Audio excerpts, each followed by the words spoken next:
ખૂબ આભાર હર્ષભાઈ. હવે હું વિનંતી કરીશ ગુજરાતના પ્રદેશ અધ્યક્ષ આદરણીય શ્રી જગદીશભાઈ વિશ્વકર્માજીને કે તેઓ સંબોધન કરશે.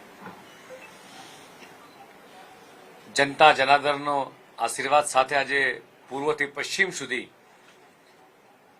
ભારતીય જનતા પાર્ટીનો ભગવો લહેરાઈ રહ્યો છે, ત્યારે આજે જે આ પશ્ચિમ બંગાળ, આસામ, પોંડિચેરીની ઐતિહાસિક જીત સાથે ઉમરેઠ વિધાનસભાનું બાય ઇલેક્શન હતું, તેમાં પણ ભવ્યથી ભવ્ય વિજય ભારતીય જનતા પાર્ટીનો થયો છે.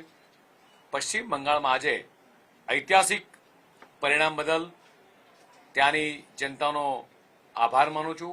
આ વિજય એ પશ્ચિમ બંગાળની જનતાનો વિજય છે. આ વિજય એ સમગ્ર ભારતીય જનતા પાર્ટીના કર્મઠ કાર્યકર્તાઓનો વિજય છે.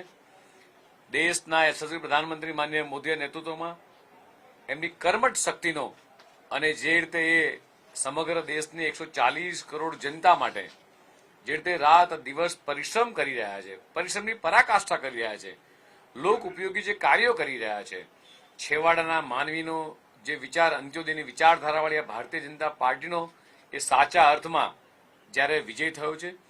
દેશના યશસ્વી પ્રધાનમંત્રી માનનીય મોદીજીની અને ભારતીય જનતા પાર્ટીની જે નેમ રહી છે, નારી શક્તિ વંદના, આ સમગ્ર પશ્ચિમ બંગાળની મારી માતૃશક્તિનો આ વિજય થયો છે. પશ્ચિમ બંગાળના દેશના મહાન સપૂત શ્રી રવિન્દ્રનાથ ટાગોરે વર્ષો પહેલા વંદે માતરમ આ ગીતની રચના કરી હતી. આઝાદીના 75 વર્ષ બાદ માનનીય પ્રધાનમંત્રી શ્રી મોદી સાહેબે આખા દેશમાં આ પૂર્ણ રીતે વંદે માતરમ ગવાય તેની પહેલ કરી અને આખા દેશે આ વંદે માતરમ ગીતને ઉપાડી લીધું. ત્યાંની જનતાએ ખૂબ બધા આશીર્વાદ એ ભારતીય જનતા પાર્ટીને આપ્યા છે. ત્યાંની જનતાએ, બંગાળની જનતાએ ખૂબ બધા આશીર્વાદ દેશના યશસ્વી પ્રધાનમંત્રી માનનીય મોદી સાહેબને આપ્યા છે. પશ્ચિમ બંગાળના લાખો કાર્યકર્તાઓએ અથાગ પુરુષાર્થ, પરિશ્રમ અને સંઘર્ષ વર્ષો સુધી કર્યો છે. છેલ્લા 15 વર્ષથી એમણે જે રીતે યાત્રાઓ વેઠી છે અને યાત્રાઓનો સામનો કર્યા બાદ આજે જે રીતે આપણે રૂઝાન આવી રહ્યા છે અને ભવ્યથી ભવ્ય વિજય દઈ રહ્યો છે, આ વિજયનો શ્રેય કદાચ કોઈને જાય તો પશ્ચિમ બંગાળની મારી માતાઓ, બહેનો અને ત્યાંની જનતાને થાય છે.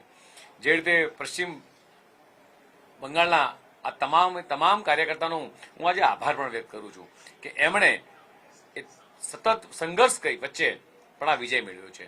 ત્યારે ફરીથી સમગ્ર દેશની જનતાનો અને પશ્ચિમ બંગાળની જનતાનો સાથે આસામ, પોંડિચેરીનો પણ તમામ જનતાનો આભાર માનું છું. અને ઉમરેઠની અંદર અમારા શ્રી સાથી ધારાસભ્ય એવા શ્રદ્ધેય શ્રી ગોવિંદભાઈ જ્યારે દુઃખદ અવસાન થયું ત્યારબાદ બાય ઇલેક્શન આવ્યું, આજે એમના દીકરાનો પણ ભવ્યથી ભવ્ય વિજય એ ઉમરેઠમાં પણ થયો છે. તેથી ભારતીય જનતા પાર્ટીના તમામ કાર્યકર્તાઓનો